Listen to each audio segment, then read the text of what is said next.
مدینے کو ہجرت کر کے واپس پھر مکہ مکرمہ آئے تب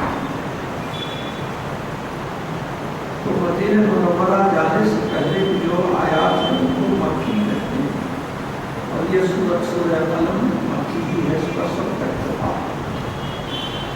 اس میں اللہ تعالیٰ نے 2 اور 52 آیتیں رکھی ہیں۔ آج پہلے سے آیا آپ کے سامنے پڑھی گئی، جس کی پہلی آیت ہے نون والقلم وما یسطرون۔ نون سے ایک الفابیٹ ہے، ایک حرف ہے، اور جہاں چند حروف سے کوئی سورہ شروع ہوتا ہے تو حروف مقطعات کہتے ہیں، جیسے حا میم عین سین قاف، یاسین کاف ہا یا عین صاد، ویسے یہ نون ہے، اور نون کے اوپر ایک مد ہے، اس کو کھینچ کر پڑھنا پڑے گا، نون والقلم وما یسطرون۔ اللہ تعالیٰ یہاں پر نون سے شروع کر کے یہ بتلانا چاہتا ہے کہ اس کے بعد میں قسم کھانے والا ہوں۔ چنانچہ نون کے بعد جو واو ہے وہ واو ہے قسمیہ، واو کی مختلف اقسام ہوتی ہیں۔ اللہ تعالیٰ بعض وقت واو کے ساتھ کوئی اسم کو ملا دیتا ہے، اس کی قسم کھاتا ہے، جیسے والضحیٰ والتین واللیل۔ اور بعض وقت ایسا ہوتا ہے کہ 2 اسم کے درمیان بیچ میں واو ہوتا ہے، یہ واو کانجوگیشن کا ایک دوسرے میں عطف پیدا کرتا ہے، ایک دوسرے میں جوڑ پیدا کرتا ہے۔ تؤمنون باللہ ورسولہ، اللہ اور رسول کے بیچ میں واو ہے، یہاں پر عطف کرنا ہے، آپس میں کانجوگیٹ کرنا ہے۔ لیکن یہاں پر نون و قلم ہے، واو قسمیہ ہے، اور قسم اس کی کھائی جاتی ہے جو مقدس ہو، مرتب ہو، اعلیٰ ہو، عظمت والا ہو، اس کی قسم۔ سب سے پہلے تو نون کا لفظ یہ حروف مقطعات میں سے ایک ہے، اور اس پر کئی جگہ بیان، اس کی تفصیل بیان کی۔ المختصر یہ کہ یہ ایک کوڈ ورڈ ہے جو اللہ اور رسول کے درمیان ہے۔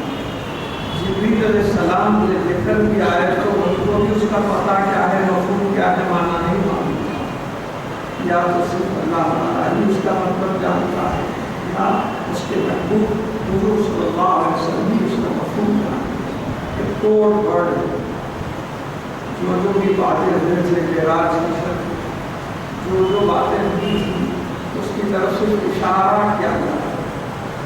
جیسے بس مجھے عالم ہوئے کہ محلے میں عید آ گئی،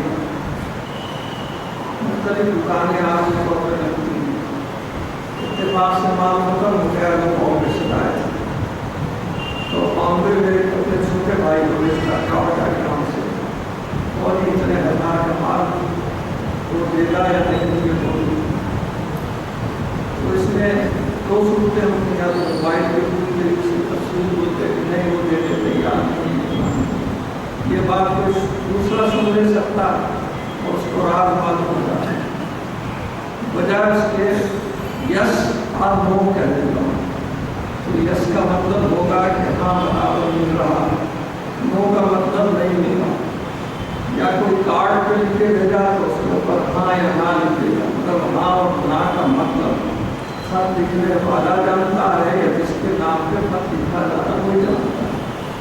اسی طرح یہ آیت شریف اللہ تعالیٰ نے نازل فرمائی اپنے حضور صلی اللہ علیہ وسلم پر، تو نور کا مطلب یا تو اللہ ہی جانتا ہے یا رسول ہی جانتا ہے۔ ہاں اگر کوئی بندہ کوئی ولی اللہ کے پاس اتنا خبر ہے، سرکار دو عالم صلی اللہ علیہ وسلم کے پہلے اس کو بھی اس کا علم دیا جاتا ہے، لیکن ہر قصور آگاہ عام لوگ اس کے واقف نہیں ہیں۔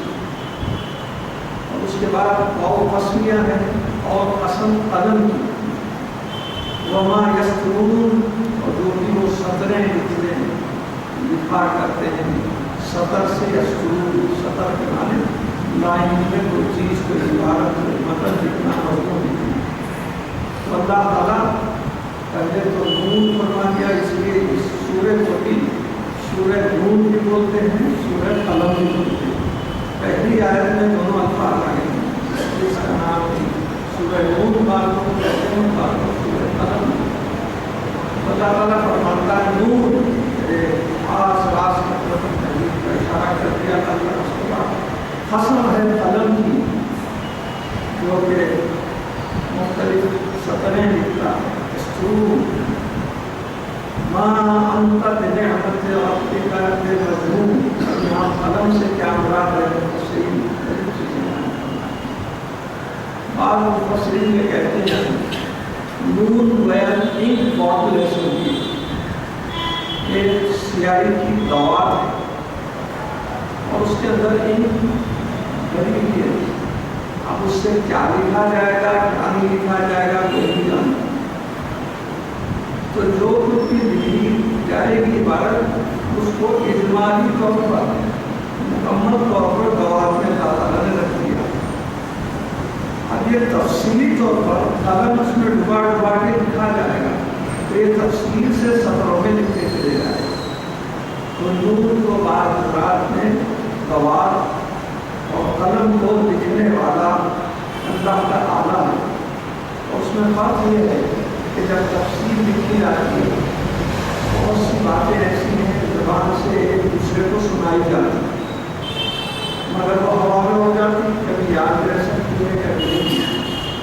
لیکن جو چیز آپ سطور کی شکل میں کاغذ کے اوپر کاغذ پر لکھیں گے تو وہ مستقل رہ جائے گا. یہ قرآن پاک کا یہ فیضان ہے کہ اللہ تعالیٰ اس کے زبانی الفاظ کی ایک 3-4 سال کے بچے سے 80-90 برس کے بوڑھے کے بھی سینے میں اتار دیتا ہے. اور اس کے ساتھ یہ بھی اس کا معجزہ ہے کہ لکھی ہوئی حالت میں دنیا کے کونے کونے میں موجود ہے. تو قلم سے مراد یہاں پر بعض مفسرین دیتے ہیں کہ جس قلم سے اللہ تعالیٰ نے سب سے پہلے پیدا کروا کر لوگ ہے محفوظ پر لوگوں کی تقدیریں ملتی وہ قلم یہاں مراد. اس قلم کی اللہ تعالیٰ قسم کھا رہا ہے. وہ قلم تو ایسا ہے کہ دنیا کی ہر شے کی تقدیر اس نے لکھی ہے. ایک تختی پر جس کو لوگ ہے محفوظ کہتے ہیں اور قلم وہ ہے کہ جو اس کے اوپر لکھنے والا آلہ ہے. تو اللہ تعالیٰ نے جب حضور مصطفیٰ صلی اللہ علیہ وسلم سے قلم بھی پیدا کیا اور لوگ بھی پیدا کروائی تو اس کے اوپر فرشتوں کو حکم دیتا گیا جیسے کوئی لکھاتے جاتا ہے اللہ تعالیٰ لکھاتا گیا. اور دنیا میں قیامت تک ہونے والے سارے واقعات ہر ایک جاندار بے جان سب کے بارے میں جو بھی مقصومات ہوں گے جو نتائج ہوں گے جو واقعات ان کو گزر ہوں گے ان سب کو لوح محفوظ میں لکھ دیا گیا. لوح محفوظ کا لفظ قرآن میں آیا تو یہاں پر اس قلم کی اللہ تعالیٰ قسم کھا وما یسطرون اور جو کچھ لکھا گیا ہے سطروں کی شکل میں اس کی بھی قسم کھا. اس کے بعد ما انت بنعمت ربک بمجنون. اصل میں ہوتا یہ تھا کہ جب شروع میں قرآن پاک نازل ہوا حضور صلی اللہ علیہ وسلم اس کی تلاوت کرتے تو سننے والے عجیب قسم کی کیفیت میں نازل ہوئی جن کے دل میں اللہ کی محبت ہوتی رسول کی محبت. بہت سے لوگ قرآن سن کے ایمان لے کے آئے. اس کے بعد بعض ایسے دشمن بھی تھے جو سرکار کی اس تلاوت پاک کا مذاق اڑاتے تھے. کبھی تو کانوں میں انگلیاں رکھتے تھے تاکہ وہ قرآن کی آیتوں کے الفاظ کانوں کو سنائی نہ دے. بعض لوگ جو سرکار کے دستے اقدس پر ایمان لائے تھے ان لوگوں پہ طنز کرتے تھے یہاں تک کہ وہ حضور کے اوپر انہوں نے گستاخانہ تک شروع کر دیا. جو الفاظ زبان سے نکلتے سرکار حکمت کے پھول جو جھڑتے تھے اس کا مذاق اڑانے لگے کہ یہ کیسے قرآن ہو سکتا ہے, یہ کیسے اللہ کا کلام ہو سکتا ہے. نعوذ باللہ. سرکار کو کبھی کہتے کہ یہ تو ذہن سے ناکارہ ہو گئے ہیں, مجنون کا لفظ استعمال کرتے, مفتون کا لفظ استعمال کرتے, دیوانے پن کا استعمال کرتے.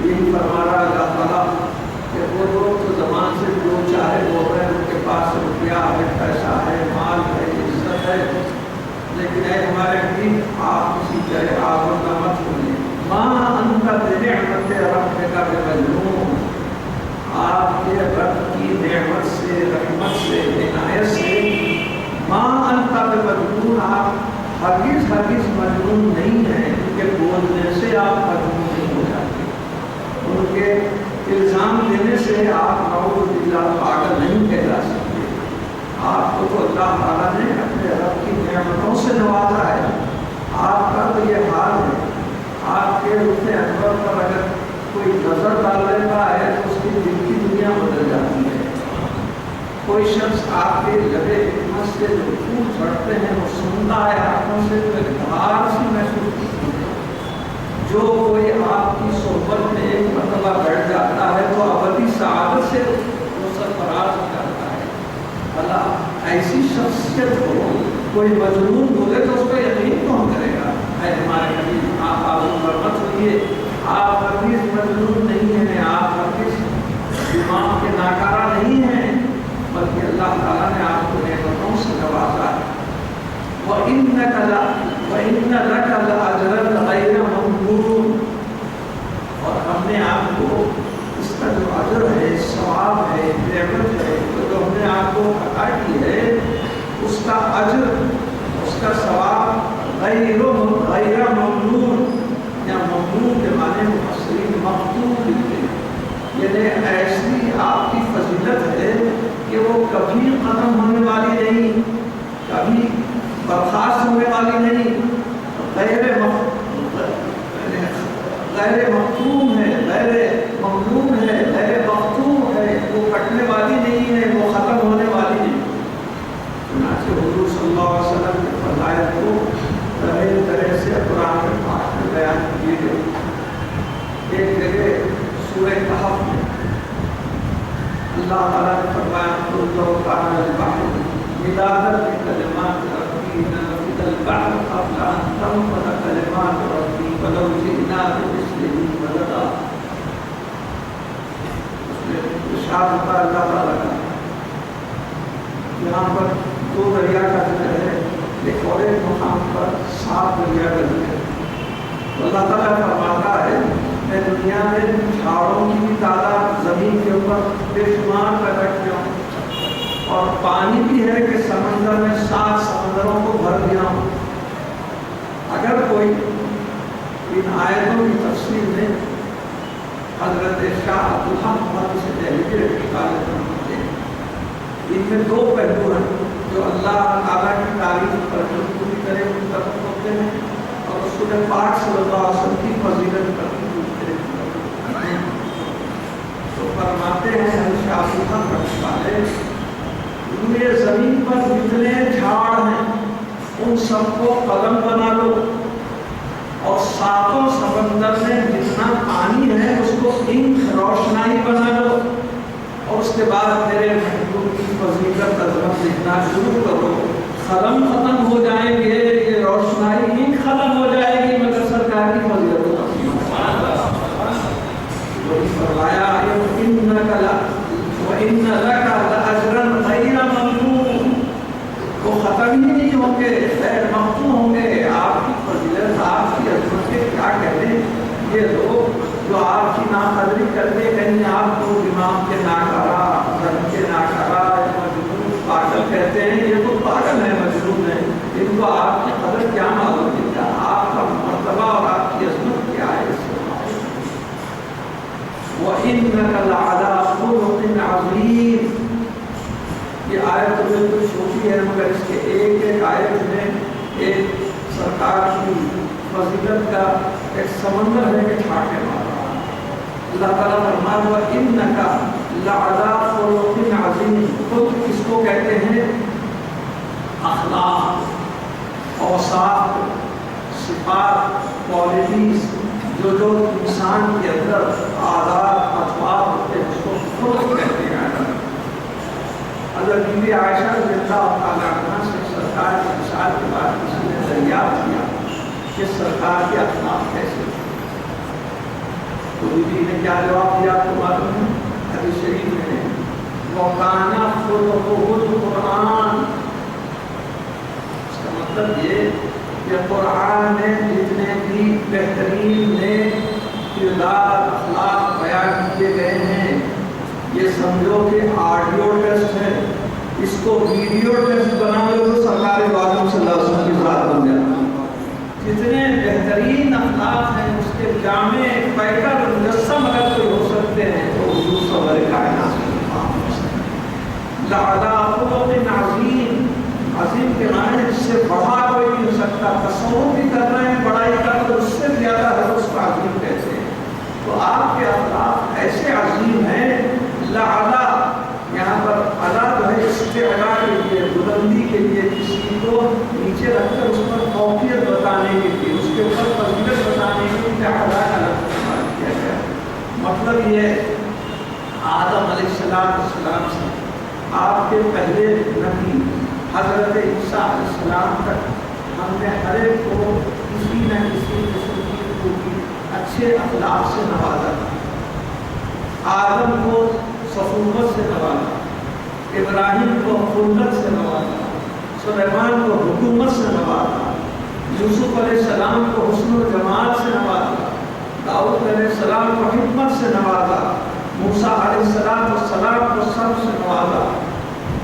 تمام انبیاء علیہ السلام کو فرداً جو خوبیاں ہم نے عطا کی تھیں اے ہمارے محبوب، ان سب کا اتنے مجموعہ آپ کی ذات سے آج صبح ہم دارت تو تنہا داری، جو الگ الگ قسم کے ان کے خوبیاں تھیں ان سب کو ہم نے آپ کی ایک ذات اقدس میں جمع کیا ہے۔ لہذا آپ کے اخلاق سب کے اوپر بھاری ہیں، لعلا ان کے جو بھی بھاری اخلاق تھے ان کے اوپر ہیں، آپ ان کے اوپر فوقیت اور فضیلت رکھتے ہیں۔ انک لعلی خلق عظیم، آپ کے اخلاق ایسے عظیم ہیں ان لوگوں کو پتہ ہی کیا ہے کہ آپ کا مرتبہ کتنا بلند ہے، آپ کے اخلاق کتنے اعلیٰ ہیں، ان کو پتہ ہی کرنا ہے۔ فَسَتُبْصِرُ وَيُبْصِرُونَ، قریب آپ کی ملاحظہ فرما لیں گے اور یہ لوگ بھی اپنی آنکھوں سے دیکھ لیں گے۔ بے ایکم المفتون، مفتون کہتے ہیں ایسے شخص کو جو شیطان بہکا دے، مجنون بن جائے، پاگل بن جائے، اس کو مفتون کہتے ہیں۔ اللہ تعالیٰ فرما رہا ہے تھوڑا عرصہ گزرنے کے بعد حشر میں خود اللہ تعالیٰ فرمائیں گے آپ کہ یہ بدماش اپنی آنکھوں سے تو دیکھیں گے، آپ کو تو نعوذ باللہ مجنون پاگل کہہ رہے ہیں، مگر پتہ چل جائے گا کہ یہ پاگل ہے یا نعوذ باللہ آپ کے بارے میں جو باتیں غلط کر رہے ہیں تو دراصل انہیں کے اوپر اس کا الزام ہوتا ہے، وہ مجنون وہی تو پاگل رہیں گے۔ تو فَسَتُبْصِرُ قریب بس آپ بھی دیکھ لیں گے، وَيُبْصِرُونَ اور وہ بھی اپنی آنکھوں سے دیکھ لیں گے، اور وہ ایسا ہوگا کہ اللہ تعالیٰ حشر میں ہر ایک کے ایک عضو سے اس کو زبان دے دے گا، وہ جو چیز چھپا ہوا بھی کہے گا تو وہ عضو اپنی زبان سے کہہ دے گا کہ ہم نے یہ کام کیا تھا، میں نے یہ کام کیا تھا، میں نے یہ برائی کی تھی، میں نے یہ گناہ کیا تھا، میں نے یہ گستاخی۔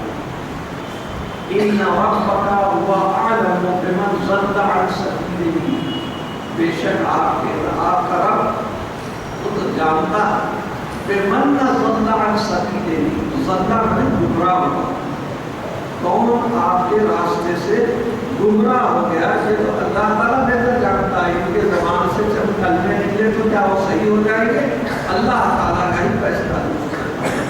وَهُوَ أَعْلَمُ بِالْمُهْتَدِينَ، اللہ تعالیٰ یہ بھی جانتا ہے کہ کون ہدایت یافتہ، کون راستے صحیح راستے پر ہے، صراط مستقیم پر ہے، اس کی ذات، اس کے پاس یہ تمام علم ہے، پورے معلومات کو محیط ہے اس کا علم کہ کون گمراہ ہو گیا، کون سیدھے راستے پر گیا۔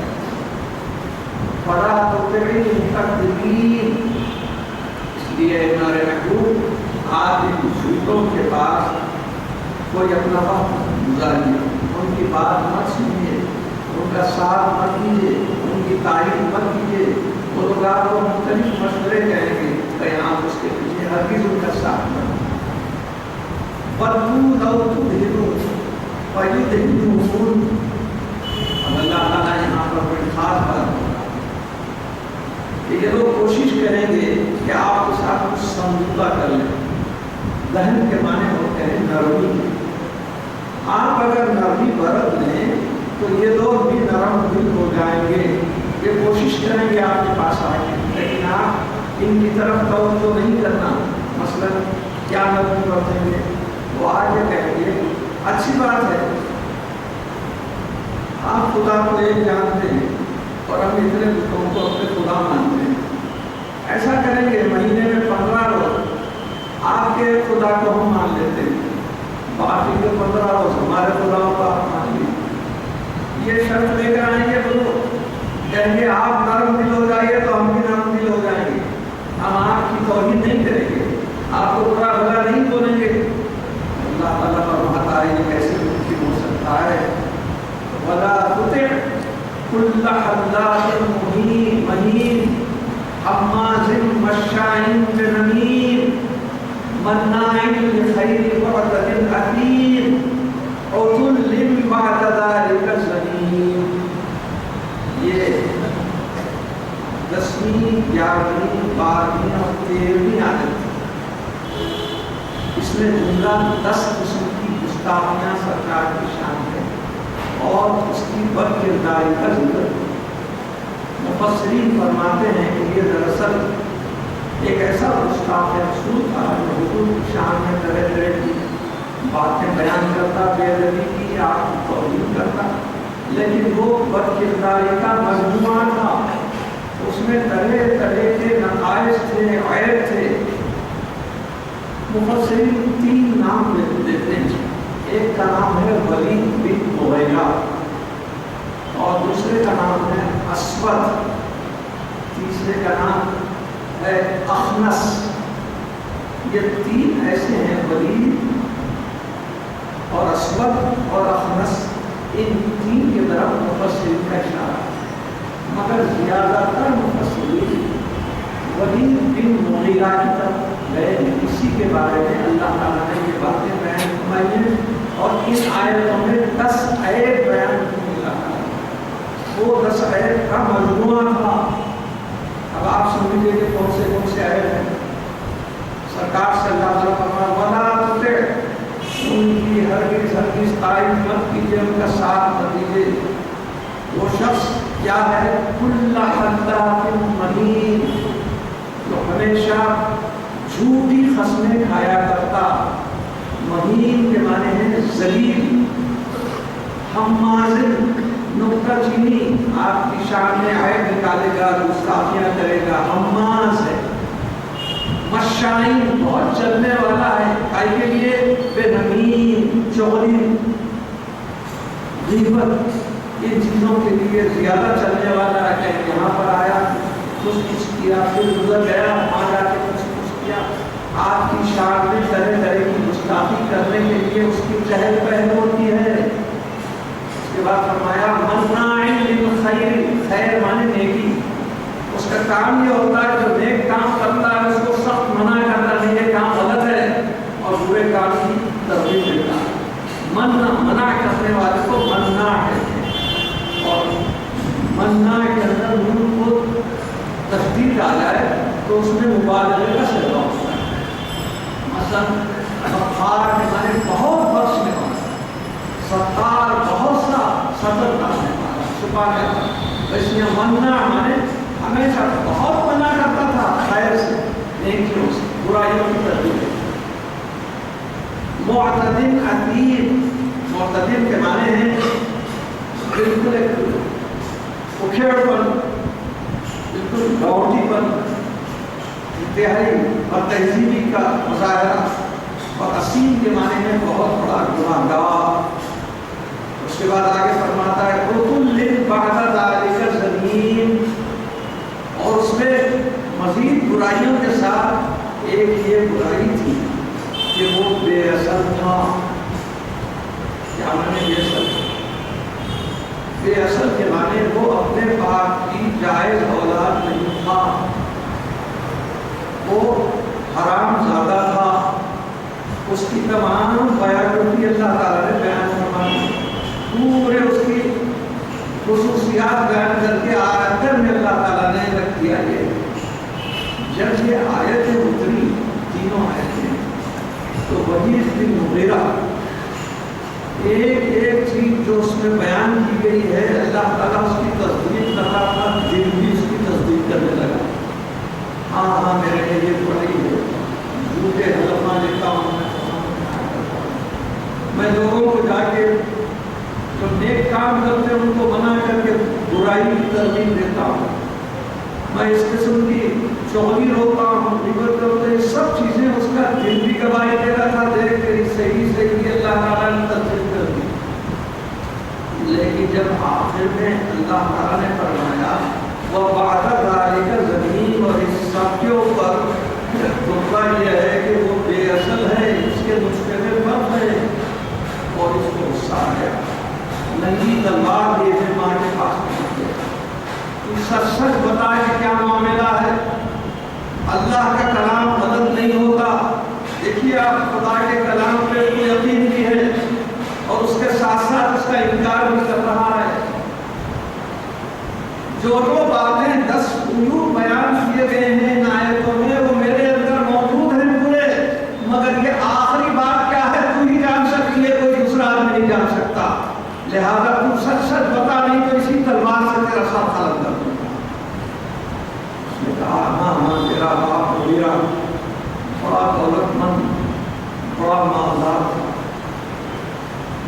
اور اس کے ساتھ ساتھ وہ ناقابل تھا، مجھے اولاد نہیں ہو رہی تھی. ایسی وہ مر جاتا تو یہ جو بھی مال دولت ہے دوسروں کے حوالے ہو جاتی تھی. لہٰذا میں جنگل میں کسی چرواہے سے اپنا دودھ آنا کیا میں نے، اور اس کے بعد تو پیدا ہوا تو آج تو اس تمام اپنے باپ کے مال و دولت کا مالک ہو گیا ہے. جو بھی آئے تھے قرآنی اللہ تعالیٰ نے نازل کیے وہ 100% صحیح ہے. علماء کرام مفسرین کرام اس آیت سے یہ نتیجہ نکالتے ہیں کہ ولید بن مغیرہ کے نسخے میں فرق تھا، اس لیے مستحق کرتا تھا. تو یہ ضابطہ بن گیا کہ دنیا میں جو بھی مستحقی کرتا ہے اس کے نسخے میں ضرور فرق ہوتا ہے، ضرور اس کے اصل میں فرق ہوتا ہے. جو خود اپنے نسخے میں عیب رکھتا ہے، جو دوسروں کے اندر جو سرکار کی شان میں عیب نکالنے کی کوشش کرتا ہے. لہذا جو کوئی بھی گستاخ اور لوگوں نے اس کی تحقیق بھی کی، تصدیق بھی کی، پتہ چلا کہ جو گستاخی کرتا ہے اس کی تحقیق کرنے کے بعد پتہ چلا کہ وہ حرام کا بلا ہے. لہٰذا اللہ تعالیٰ نے قرآن میں یہ ضابطہ بتا دیا کہ دیکھو میرے محبوب کی شان میں جو گستاخی کرتا ہے اس کے نسخے میں فرق رہتا ہے، وہ اپنے باپ کی اولاد نہیں ہوتا، ناجائز حرام کی اولاد. اللہ تعالیٰ نے ولید بن مغیرہ کے بارے میں کھول کر اس کے عیوب بیان کر دیے اور آخر میں اس کے ناجائز باپ کی اولاد ہونے کا انکان ادا مال و بنین، اور اسی وجہ سے وہ مال والا بھی اور اولاد والا بھی ہے، اولاد بھی مال بھی. اب آج اس کو ہو رہی ہے لیکن وہ تو خود کسی اور کی اولاد ہے، اور اس کے بعد جو مال ہے اور جو اس کے بیٹے ہیں، بنی مانے اولاد، مال مانے دولت، روپیہ، اس کے اوپر اس کو فخر ہے، اور اپنے اس مال و دولت پر فخر کرتے ہوئے میرے محبوب صلی اللہ علیہ وسلم کی شان میں گستاخیاں کر رہا ہے، غرور سے پیش آ رہا ہے، سرکشی کا مظاہرہ کر رہا ہے، قرآن کو تسلیم نہیں کرتا، صاحب قرآن پر ایمان نہیں لاتا. اس کی وجہ یہ ہے کہ اس کو اپنے مال، اپنے دولت کے اوپر، اپنے بیٹوں کی طاقت کے اوپر اس کو بڑا فخر ہے، ناز ہے، غرور ہے. اللہ تعالیٰ فرماتا ہے یہ مال کب تک رہے گا، یہ بیٹے اس کے کب تک کام دینے والے ہیں. ہر چیز کو ہم نے فنا عطا کیا، یہ فنا ہو جائیں گے تو اس کے بعد پھر اس کی کون مدد کرے گا. آگے ارشاد ہوتا ہے اذا تتلی علیہ آیاتنا قال اساطیر الاولین. تتلا ایک پیسو سے تلاوت کیے گئے اس پر آیاتنا، ہماری آیات یعنی قرآن کی جو آیتیں نازل ہوئی اس کو پڑھ کر سنائی گئی. تو کیا جواب میں کہا قال اساطیر الاولین، یہ تو پہلوں کے افسانے ہیں، قصے ہیں، یہ کیا سنا رہے ہیں، کیا آیات ہیں. اللہ کے کلام کو کی بھی باتیں کہنے لگا. سنسمہ علی الخرطوم، اللہ تعالیٰ فرما رہا ہے اب اس کا حشر کیا کریں گے. خرطوم کہتے ہیں ناک کو، اس کے سون کے اوپر ہم ایک داغ لگا دیں. ہم اس کی سون پر، سون کا مطلب ناک کے اوپر ایک ایسا داغ لگا دیں گے. دراصل ہوا یہ کہ جب ایک قصبے میں مخالف میں چلا آیا تو اس کے اوپر کسی مجاہد اسلام نے ایسا وار کیا کہ ناک ہو گئی اور اس کے اوپر ناک پر دھبا آ گیا. اس کی بھی تصدیق ہو گئی کہ کس طرح اللہ تعالیٰ اس کی ناک کے اوپر ایسا داغ ڈال دیا کہ ہمیشہ ہے وہ دور ہونے والا ہے. اِنَّا بَلَوْنَاهُمْ كَمَا بَلَوْنَا أَصْحَابَ الْجَنَّةِ، ہم ان کی آزمائش ایسے ہی کریں گے. بے شک بلونا، ان کو امتحان میں ڈالیں گے. کما بلونا اصحاب الجنہ، جو باغ والے لوگوں کے اوپر ہم نے امتحان لیا تھا، آزمائش ڈالی تھی، ان کا بھی ویسے امتحان لیں گے. اذ اقسموا لیصرمنها مصبحین، کہ جب وہ قسم کھائے اور صبح میں اٹھے تو دیکھے کہ سب چیزیں تباہ و برباد ہو گئی. وَلَا يَسْتَثْنُونَ، انہوں نے انشاءاللہ بھی اپنی زبان سے نہیں کہا. یہ اصحاب الجنہ کیا ہیں؟ مختلف اصحاب کے نام سے قرآن پاک میں، جیسے اصحاب کہف، اصحاب رسل، اصحاب الجنہ. تو یہ اصحاب الجنہ کے معنی جنت والے نہیں، جنت کے معنی ہے باغ. یہ باغ والے جنت کا واقعہ یہ ہے کہ ایک شخص کو اللہ تعالیٰ نے بہت سا مال عطا فرمایا اور بڑا سرسبز و شاداب باغ. وہ باغ میں جو کوئی میوہ لگتا یا اس کی جو کھیتی ہوتی تو اس میں زیادہ سے زیادہ وہ شخص اللہ کی راہ میں خیرات کیا کرتا. اس کا باغ بڑا سرسبز و شاداب، بہت ہی اس کا میوہ آتا وہ خرچ کرتا، اس کا روٹی آتا وہ خرچ کرتا، جو بھی آتا خرچ کیا کرتا. جب اس کا انتقال ہوا تو اس کے 3 بیٹے تھے. ان تینوں بیٹوں نے آپس میں مل کر کہا کہ دیکھو بابا ہمارے غریب زندگی گزارے، اب ہمارے لیے باپ ہو گیا ہے، تینوں کا باپ ہے. اب ہمارے پاس اتنی شکت کہاں ہے، ہر ایک کو نکال کے دیتے رہو، میوہ دو، روپیہ دو. لہٰذا غریبوں اور مسکینوں سے نفرت کرنے لگے تھے. اور کرتے کیا تھے؟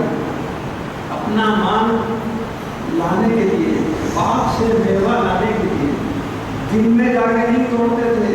دن میں توڑے تو کہیں کوئی سب لوگ جمع ہو جائیں گے، جیسا بابا کیا کرتے تھے، ہم سے بھی قوم کو رکھیں گے. رات میں آدھی رات میں جاتے ہو میوہ توڑ لیتے اور اس کے بعد سب بیچ کر کھا جاتے. اس کے بعد انہیں کا ایک بھائی کہنے لگا میرے کو ایسا نہیں کرنا چاہیے، اللہ ہمارے ابا جان جیسے غریبوں کا خیال کرتے میں محبت رکھ کر ان کا حصہ الگ کر دیتے تھے. ہم کو چاہیے کچھ تو حصہ بابا اگر بہت دیتے تھے تو ہم کو چھوڑا کے دینا چاہیے. دوسرے بھائی نے کہا نہیں اس میں دینے کرنے کا کچھ نہیں. ایک روز جب خوب میوہ آ گیا، باغ بھی پورا سمن بھرا ہوا ہے، باغ کی اور کھیت کی سب چیزیں ان کی ایسی ہیں فصل کی کاٹنے کے لیے تیار ہے. اس روز انہوں نے کہا کہ تمہارا ایک میوہ آج رات کو کاٹنا. اتفاق کی بات کیا ہے کہ نیند کا فرشتہ ان کو نیند میں سلا دیا. رات تمام سوتے رہے، جس میں سے ایک بھائی صبح کشتی کے اوپر اور دوسرے بھائیوں کو اٹھایا، چلو اٹھو اٹھو، آج کیا پروگرام تھا، تم لوگ سوتے پڑے ہوئے، اٹھو، قابل غفلت میں سب لوگ. اب سوچنے لگے کہ ہمارا باپ ایسا سرسب ہے، جلدی جلدی کوئی. لیکن جس وقت کو پہنچے انہوں نے اپنی آنکھوں سے دیکھا کہ ایسا معلوم ہو رہا تھا کہ ان کے باپ کو کسی نے جلا ڈالا ہے، تباہ و برباد کر دیا ہے. یہ باپ والوں کا قصہ ہے. یعنی اللہ تعالیٰ کی دی ہوئی نعمتوں میں شکر کر کے غریبوں مسکینوں کا حصہ دینے کے بجائے اللہ تعالیٰ دیکھتا ہے جو میرے غریبوں کو نہیں دے رہا ہے، مسکینوں کا حصہ نہیں نکال رہا ہے، تو یہ حسد کر دیتا ہے کہ ان کے باپ کو کھیت کو جلا کر خاکستر فرما دیا. اب وہ روتے رہے, ہمیشہ فقط بھیک مانگنے کی نوبت آ گئی. تو یہ اصحاب الجنہ باغ والوں کا قصہ یہی باغ والوں کا ہے. اس لوگوں نے اللہ کے احکام کی نہ صرف نافرمانی کی بلکہ رب العالمین نے غریبوں کو ان کے باپ جیسا, والد ان کے جیسا حصہ دیتے تھے, اس میں سے ایک پیسہ بھی وہ نہیں نکالتے. اس لیے کہا جاتا ہے کہ جو کوئی اللہ کی راہ میں دینے کے لیے حصہ غریبوں کا مقرر ہے اس کو کبھی اس سے ان کو محروم نہیں کرنا. ان کے حصے دو ہیں, ایک فرض ہے دوسرا نفل. فرض کے معنی زکات اور نفل کے معنی جتنا جو چاہے دیتے ہو. چنانچہ بعض لوگ ایسے ہیں کہ جیسے ہی مال آتا ہے اور روپیہ آتا ہے اسی وقت اس کی زکات نکال کر کے, شاید آپ کو یاد ہوگا کہ مثال کس طرح سے یہ گمانوں والوں کی موسم میں عثمان گھر سے لے کر لیبرٹی تک تمام چن چن کے مسلمانوں کی دکانوں کو جلا دیا گیا. عثمان گنج میں 2 دکانیں ایسی تھیں پڑوسیوں کی. 3 دکانوں میں ادھر کی دکان جل کے خاکستر ہو گئی, ادھر کی دکان جل کے خاکستر ہو گئی. بیچ کی دکان جیسی کی ویسی سلامت ہے, حالانکہ ٹائرس کا کہ وہ آگ لگائے سب کچھ لگائے, دوسرے روز کھولے تو جیسا کہ مال تھا ویسا ہی موجود ہے. اور ان کے پڑوسیوں نے دریافت کیا, بھائی تم کیا کرتے تھے ایسا؟ تمہارے ہی باتوں ہماری دکان جلی اور ادھر کی بھی دکان جلی, مگر تمہاری دکان پہ ذرا برابر فرض نہیں ہے, کیا وجہ ہے؟ تو نے کہا میں نے جب نفع آتا تو زکات نکال دیا, میں غریبوں کا حصہ پہلے نکال کے دیتا تھا. اس لیے اللہ تعالیٰ نے جب کوئی زکات ادا کر دیتا ہے, بانٹ کر دیتا ہے اپنے مال کو, تو اس کو برباد ہونے نہیں دیتا, اس کو جلنے نہیں دیتا. اور یہ لوگ ایسے تھے کہ سال ہونے کے بعد بھی زکات نہیں دیا کرتے تھے. تو اللہ تعالیٰ دنیا میں اکثر بتا دیا کہ تم ہمارے غریبوں مسکینوں کا حصہ جب دنیا میں نہیں نکالتے تو دنیا میں جو مال ہے تمہارا اس کو میسج ادا کے حصہ کر دو. تو اس لیے یہاں اصحاب الجنہ کے بارے میں انشاءاللہ تعالیٰ اس کے بعد کا سلسلہ.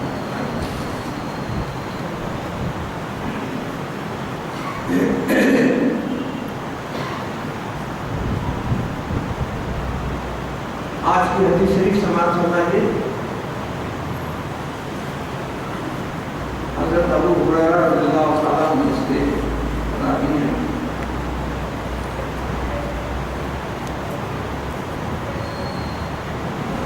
عن ابي هريره رضي الله عنه قال قال رسول الله صلى الله عليه وسلم خمسة عبادة قلة الطعام والقعود في المساجد والنظر على الكعبة والنظر إلى الكعبة والنظر في المصحف والنظر على وجه العالم. حضور صلی اللہ علیہ وسلم نے ارشاد فرمایا کہ 5 باتیں ایسی ہیں کہ اس میں عبادت کا ثواب ملتا ہے. اللہ کون سی ہیں؟ تو پہلے یہ کہ کھانا کھاؤ تو تھوڑا سا کھانا کھاؤ, حلف کر کے ڈٹ کے مت کھاؤ, بلکہ تھوڑا کھانا کھاؤ تاکہ عبادت کی بھی تمہاری ضرورت پیدا ہو. اس کے ساتھ ساتھ حضور نے صحت تندرستی کا ایک بہترین اصول بنایا کہ تم پیٹ کے 3 حصے کرو. ایک میں اپنا کھانا کھاؤ, ایک میں پانی پہنچاؤ اور ایک حصہ چھوڑ دو تاکہ وہ ہضم ہونے میں مدد ملے. تو کم کھانے میں ایسے تو اللہ والے جو شکریہ کرام کرتے ہیں اور یہ اللہ کے اصول میں سے, اس میں تو قلت طعام, قلت کلام, قلت منام. قلت طعام مانے کھانا کم کھانا, اور قلت کلام مانے بے کیونکہ باتیں لوگوں سے مت کرتے رہو, کرو تو صرف اللہ والی بات کرو, قرآن کرو, ذکر کرو. اور قلت منام بے تحاشا مت سو جاؤ, بلکہ سونے کے بعد صبح بیدار بھی ہو, اللہ تعالیٰ عبادت کرو, تہجد کرو. اس طریقے سے ان حضرات کی تعلیمات میں کہیں یہاں پر بھی فرما اللہ تعالیٰ عام طور پر بھی بہت زیادہ نہیں کھانا چاہیے بلکہ قلت اس کے اندر قلیل دام. اس کے بعد فرمایا والقعود فی المساجد، قعود مانے بیٹھے رہنا، مساجد میں زیادہ وقت گزارنا یہ بھی عبادت ہے. اگر آپ نماز بھی نہ پڑھیں خالی مسجد میں بیٹھے رہیں تو یہ بھی عبادت میں ہی دام ہے. اور ظاہر ہے کہ مسجد میں بیٹھے رہے گا تو کچھ وظیفہ پڑے گا، کچھ تلاوت قرآن کرے گا. اب یہ الگ بات ہے کہ بعض لوگ آرام کرنے سونے کے لیے مسجد کو مسافر خانہ بنا لیتے ہیں. استغفر اللہ، مسجد میں کھانا اور سونا دونوں شرعی طور پر سخت ممنوع ہیں. اس کی اجازت صرف اس شخص کو جو اعتکاف کی حالت میں رہتا ہے. اس لیے ایک مرتبہ مسجد میں ہوا یہ کہ لوگ کچھ چائے وغیرہ تقسیم کر رہے تھے تو میں نے یہ حدیث شریف بیان کی. دیکھو بھائی کھانا پینا سونا مسجد میں تو سب منع ہے، ایسا کام کرنا ہے سب ہم لوگ ممنوع کام کر رہے ہیں. سب لوگ جیسے کہ ویسے رہتی ہے، کوئی پیتا تھا تو چھوڑ دیا، کوئی اپنے پیالی مان رکھ دیا. میں نے کہا دیکھو اسلام میں ہر چیز کی تعلیم دی گئی ہے، ترغیب دی گئی ہے. اعتکاف کی دو قسمیں ہوتی ہیں. ایک تو اعتکاف عام طور پر تو تین قسمیں، واجب، سنت کفایہ، مستحب. واجب اس کو بولتے ہیں اللہ تعالیٰ سے منت مانگے میرا یہ کام ہو گیا تو میں اتنے دن تک اعتکاف کروں، مجھے واجب رکھنا ضروری ہے. دوسرا سنت کفایہ ہے جو رمضان شریف آ رہا ہے، اس کے آخری فائدے میں حضور صلی اللہ علیہ وسلم ہمیشہ اعتکاف کرتے تھے. تو بستی میں سے کوئی ایک شخص بھی اگر مسجد میں اعتکاف رکھا تو پورے محلے والوں کی طرف سے اعتکاف ادا ہو جاتا. اور اگر ایک بھی نہیں رکھا تو ایسی صورت میں سب لوگ عادل معاملہ کرتے. تو میں نے کہا کہ اور ایک اعتکاف یہ ہے اس کو مستحب اعتکاف کہتے ہیں. جب کبھی بھی آپ مسجد کے اندر داخل ہو زبان سے کہہ دو نویت سنت اعتکاف. یہ اعتکاف کی نیت زبان سے کر کے داخل ہو گئے تو جب تک کہ آپ مسجد میں رہیں گے آپ اعتکاف کا ثواب ملتے رہے گا. اب ایسے اعتکاف میں آپ سو بھی سکتے ہیں، کھا بھی سکتے ہیں، پی بھی سکتے ہیں. 200 روپئے چائے پینا چل سکتی ہے، اعتکاف کی نیت کرے اور پھر چائے پینا شروع کر دی. تو کہنے کا مطلب یہ ہے کہ مسجد کو عام طور پر ایسے رمضان شریف شہر محرہ کے لیے بات علاقہ ہے، عام دنوں میں اس کو کھانے پینے کے لیے نہیں بنانا چاہیے، عبادت کے لیے. فرمایا والقعود فی المساجد، مسجد میں بیٹھنا اور ٹھہرنا اللہ کا ذکر کرنا ایک عبادت ہے.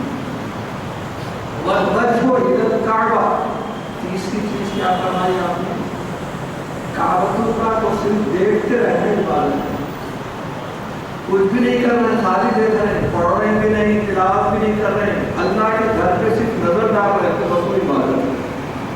کیا کہیں گے کچھ.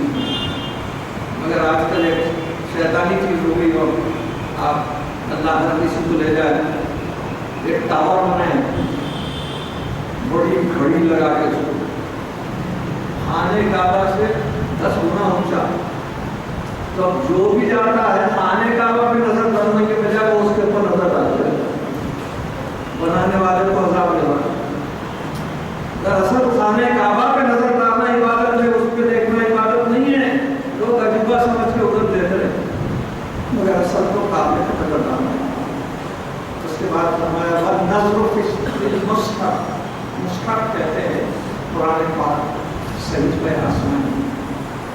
تو اس کے اندر بھی کوئی شخص نگاہ ڈالے تو وہ بھی عبادت میں داخل ہے. قرآن شریف کے ایک صفحے کو، ایک سطر کو، ایک لفظ کو بھی دیکھے تو عبادت میں ہی داخل ہے.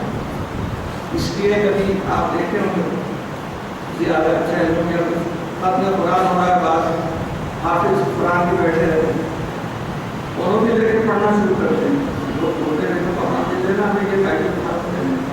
دراصل وہ 2 طرح کا فائدہ اٹھا رہے ہیں ثواب کا. پڑھنے کا ثواب تو سب کے ساتھ مل رہا ہے مگر اس میں دیکھ کر پڑھنے کا ثواب بھی اوپر مل رہا ہے، ڈبل ثواب. اور اگر کوئی نہیں بھی جانتا ہے، نہیں بھی پڑھ سکتا سکتا ہے، مگر اس کو دیکھنا ایک واقعہ میں پڑھا تھا کسی کہ ایک جنازہ ہو گیا بستی گاؤں، لوگوں کو نماز جنازہ سے واقف تھے۔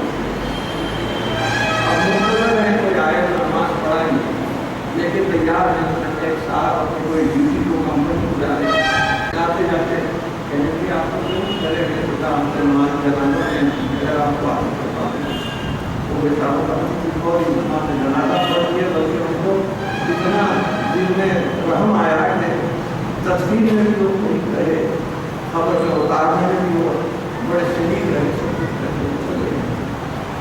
اس کے بعد جب کمپنی کو پہنچے تو ان کا جو ڈیوٹی کا کارڈ ہوتا ہے کمیٹی کے واسطے نکالنے کے لیے ریلوے کو ڈالے تو کارڈ نہ ڈالے،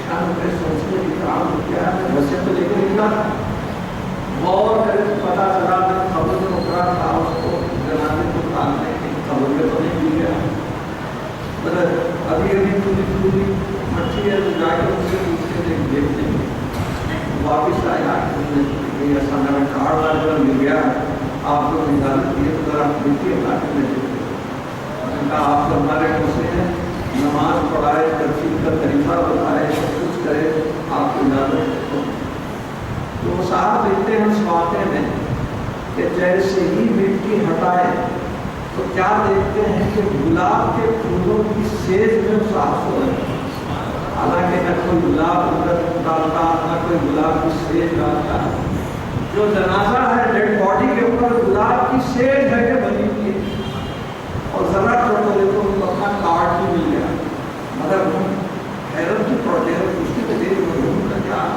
عمل کیا پھر کون سا نیک عمل کرتے تھے، آج اللہ تعالیٰ نے ان کو گلاب کی خوشبو میں رکھ دیا۔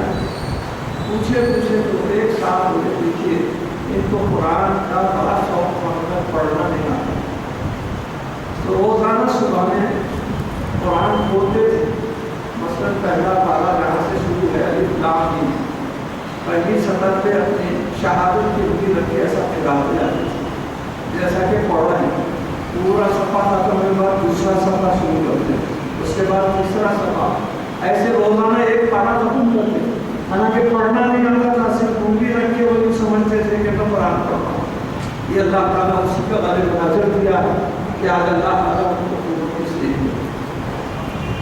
معلوم یہ ہوا کہ اللہ تعالیٰ کے حدیث کا نظروں پھر مسکا جو قرآن کے اندر سے دیکھتا صرف اس کے اوپر حروف پہ نظر ڈالتا، جب حروف میں نظر ڈالنے والے کو اتنا ثواب ہے تو پڑھنے والے کو اتنا ثواب ہوتا ہے۔ آخر میں ہے وَالنَّظْرُ إِلَى وَجْهِ الْعَالِمِ، اگر کوئی عالم حق ہے اس کے چہرے پر نظر ڈالنا بھی عبادت اللہ۔ یہ 5 چیزیں ایسی بتائی حضور صلی اللہ علیہ وسلم نے کہ جب تک کہ مصروف رہے ہیں نظر ڈالنے میں تو اللہ تعالیٰ ہم کو عبادت کرنے سے یہ آپ کی دوسری ہوئی آج کا قطعی مسئلہ سنا سکتے۔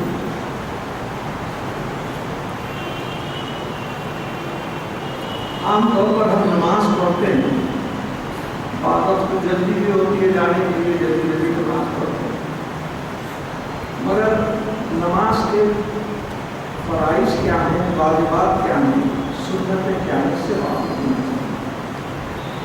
اگر فرائض میں سے کوئی چھوٹ گیا تو نماز نہیں ہوتی، واجبات میں سے کوئی چھوٹ گیا اور یاد آ گیا آخر میں سجدے سے ہو کرے تو واجب کا کمپنسیشن ہوتا ہے، سجدے سے نہیں کرے تو وہ بھی نماز نہیں ہے۔ اگر سنت نفل چھوٹ گئی تو نماز ہو جائے۔ عام طور پر بعض واجبات میں 2 واجبات ایسے ہیں جس سے لوگ واقف نہیں ہیں، ایک ہے قوما، دوسرا ہے جلسہ۔ قوما جس کو کہتے ہیں رکوع کرنے کے بعد جو اٹھ کر کھڑے رہتے ہیں اس کو قوما کہتے ہیں۔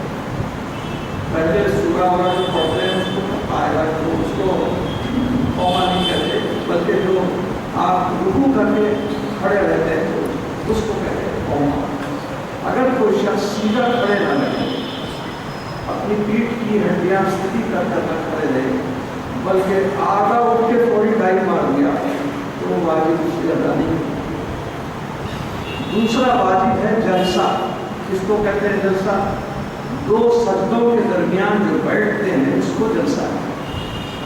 اس میں بھی یہی شرط ہے اتنا اٹھو کہ تمہاری پیٹھ کی ہڈیاں سیدھی ہو جائیں, ریڑھ کی ہڈی سیدھی ہو جائے, تو وہ جلسہ کہلائے گا. اگر اس میں بھی آج ہی بہت سے لوگ کو ہم نے دیکھا اپنا سر اٹھا دے تو بیٹھے, جلسہ بھی نہیں. جب قاعدہ بھی نہیں ہوا, جلسہ بھی نہیں ہوا, تو نماز بھی نہیں ہوئی. دو واجبات چھوٹ گئے. ہاں البتہ اگر چھوٹ گیا اور گھر میں آ گیا, نماز میں یاد آ گیا میرے سے کافی چھوٹ گیا ہے, تو آخر میں اگر وہ سجدے سہو کر لے, ایک دو ہو جاؤ, واجبات چھوٹ جائے, اس کا سجدے سہو کر لے تو آپ کی نماز درست ہو جاتی ہے. لیکن اگر سجدے سہو نہیں کرے تو آپ کی نماز یہ خاص کا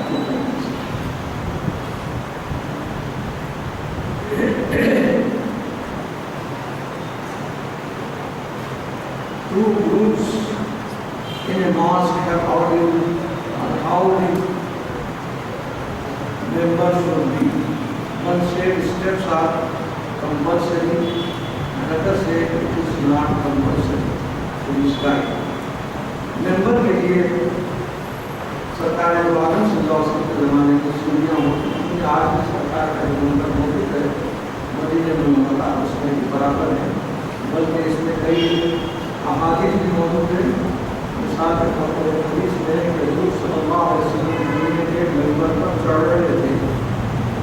پہلا ممبر پہلی سیڑھی چڑھتے آپ نے آمین کہا, دوسری سیڑھی پر بھی آمین کہا, تیسری سیڑھی پر بھی آمین کہا. تو ایک غیر معمولی بات تھی. بعد میں دریافت کرنے کے حضور آپ غیر معمولی طور پر آج کی مطلب آمین کے سیڑھی پر چڑھتے ہوئے فرمایا کیا ہوتے, تو آپ نے فرمایا اللہ تعالیٰ جبریل علیہ السلام کو بھیجا اور جبریل علیہ السلام کے ایک بدعا کر رہے تھے, میں آمین کہتا جا رہا. وہ کیا ہوا؟ تو فرمایا کہ پہلی یہ کہ اگر کوئی شخص میرا نام سنے مگر اس کے اوپر ضرور نہ پڑے تو اس کی نام مٹی میں رگڑی جائے, وہ تباہ ہو جائے. تو میں نے آمین کیا. دوسری سیڑھی پر آپ نے فرمایا جبریل علیہ السلام کہ ایسا شخص جس کو رمضان مبارک کا مہینہ ملا مگر اس کو رائے گاہ کر دیا, اس کی ناک مٹی میں رگڑی جائے, تباہ و برباد ہو جائے. تو میں نے آمین کیا.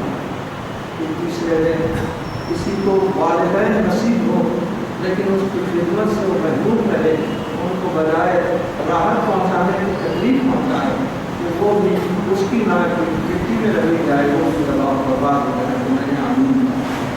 تو اس سے بھی پتہ چلتا ہے کہ ممبر کی سیڑھیاں ہوں. اب آج کل اگر کوئی سیڑھی دے رکھتا ہے تو لوگوں کی مرضی, کوئی تو آسانی رکھ رہا ہے. سنتیں ہم اپنے کو ایسے سنت بولتے ہیں اور سنت سے تکلیف نہیں کرتے.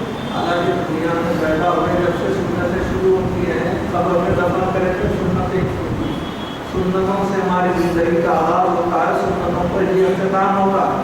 مگر اہل سنت کہتے ہیں اور سنتوں کو چھوڑ دیتے ہیں. تو ممبر نیچے کھڑے رہ کر خطبہ نہیں دیا جا سکتا, کوئی نہ کوئی سیڑھی بنانا چاہیے.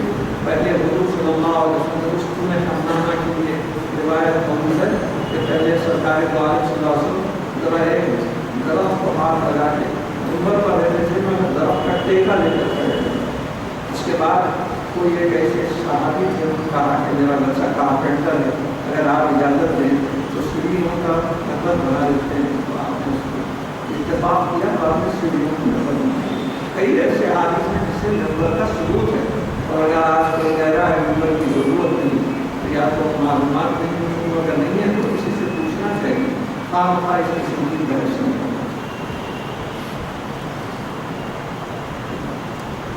بی فاطمہ زہرا رضی اللہ تعالیٰ عنہ کے والد محترمہ کا نام کیا؟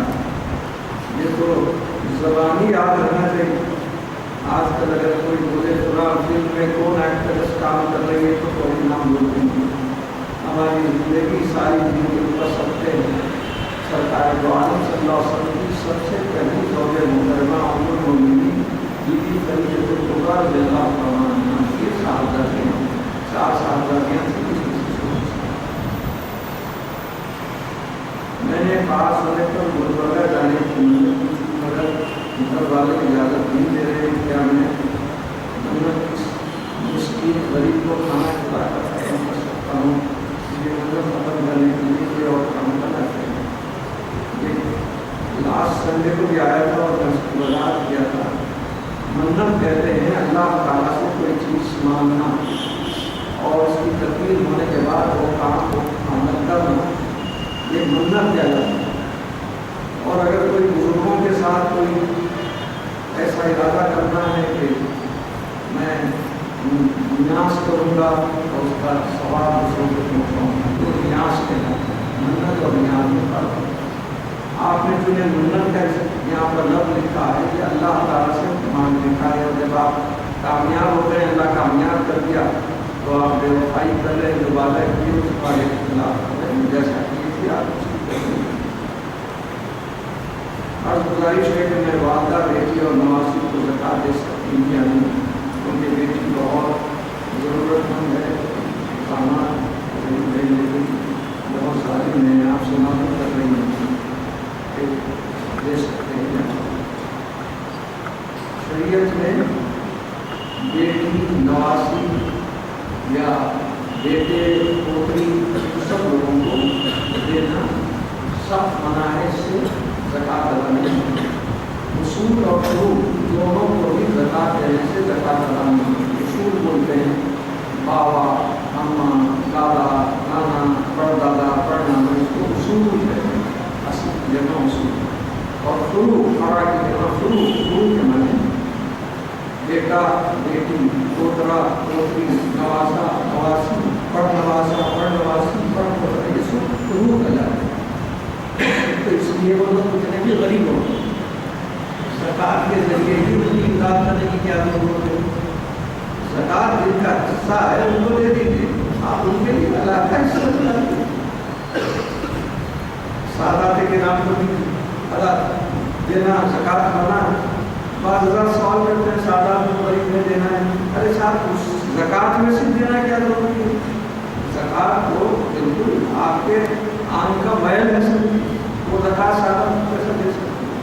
تو جو احکام ہے ان احکام کی پابندی کرنا، بیٹی یا نواسی کو دینے سے زکوٰۃ ادا نہیں ہوتی.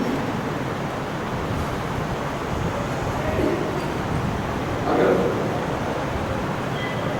نماز پڑھنا پڑھے تو کون سی نماز پڑھیں؟ کیا کہتے ہیں؟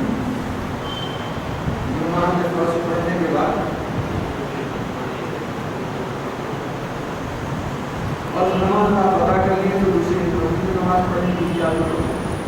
ایک مرتبہ فرض آپ نے ادا کر لی تو آپ کی فرض ادا ہوگی، دوبارہ پڑھنے کی ضرورت نہیں. اللہ نے ایک مسجد میں لے کر دوسری مسجد میں نماز پڑھ سکتے ہیں کیا؟ نماز فرض پڑھنے کے بعد اذان دینا پڑا تو کیا جائز ہے؟ اذان ایک مسجد میں آپ اگر دیکھ کر دوسری مسجد میں جانا چاہیں تو آپ اگر مؤذن ہیں تو اسی مسجد میں آپ کو نماز پڑھنا ہے، دوسری جگہ جا کے نماز پڑھنی ہے. اور فرض پڑھنے کے بعد اذان دینا پڑا تو کیا جائز ہے؟ فرض پڑھنے کے بعد کیا کہ اذان دیں گے فرض ہو گئی تو اس کے بعد اذان کی ضرورت نہیں ہے. زیادہ اس میں اذان نہیں.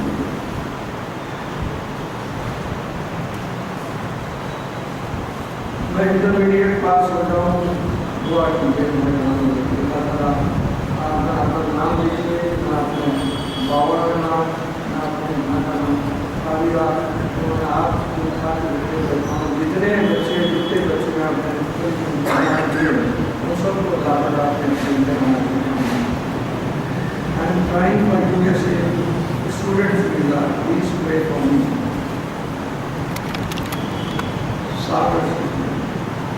اللہ تعالیٰ آپ کی کوشش میں کامیاب ہو، جب مل جائے اللہ خیر ہے ضرور مل جائے گا.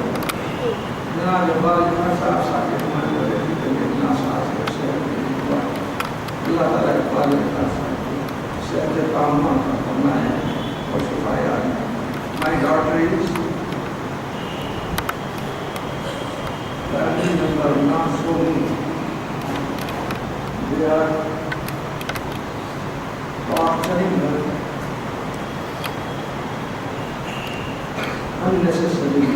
She is very depressed. Please pray for my daughter.